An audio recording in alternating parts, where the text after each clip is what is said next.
So I think this just helps visually conceptualize methodology one.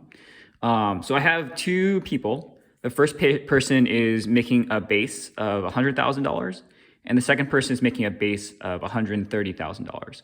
Both of them have a production factor of 4.5. So as a result, the annual factor for the first person is $450,000. For the second person with the higher base, multiplied by 4.5, you get about $585,000. Monthly, so you divide these both by 12, the person with the lower base comes out to $37,500, and the second person comes out to a higher $48,750. So what does that mean conceptually in practice? So in this graph here, you have on the X scale days, so obviously some months have 31 days, you have day 1 on here, and you have day 31. On the left side, you have revenue produced from $0 up to a high of, say, $100,000. So this is you working, producing revenue for the hospital, okay?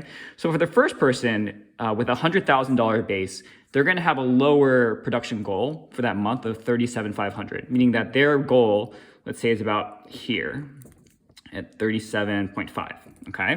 The second person, because they're getting a higher base and have a higher coefficient or a higher goal, theirs is going to be at, what is this, 48,750. So let's say that's about almost halfway, 47, whatever this is, 48,750. So let's say days go on, and this is the assumption that every single day you're just as productive as the last. So you see that this line is linear. Of course, that's not realistic. Some days you'll have better days than others. Some days you'll just see all ear infections that have lower production. Some days you'll see like 2 hemoabdomens, you'll have higher production, what have you. And so let's say they're trundling around. The person who has a lower base salary, but as a consequence, a lower production goal, you see that they're gonna hit their production goal much faster.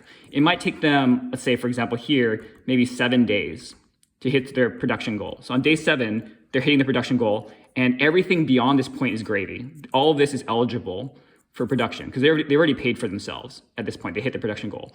But here, because the second person has a higher production goal, it's gonna take them longer.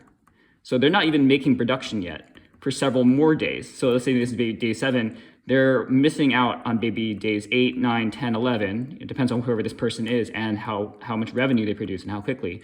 So now this person, although they have a higher base, they've lost this volume here in days of production. Now the only days eligible for production is everything beyond that point. So it took them longer to pay for themselves. And as a consequence, although this person started at a higher base income, they took that away from their production income. And so at the end, both of them may end up similar or even worse. As we've demonstrated, the person actually who has a higher base in this example, assuming that they both have the same revenue, this one actually came back behind. And the reason being is that the volume that was lost due to production losses was greater than the increase in their production. So that's something to keep in mind. Another way to kind of think about this is, let's say I have a set amount of revenue. So this is a set amount of revenue that I generate. Let's say that's $100,000. Sorry, I'm trying to do this in the same time. Okay, $100,000. And there's a slider, which is your production goal. The person who has a lower base salary, then they're gonna have a lower production goal. So this much is gonna be eaten up by the production goal, okay?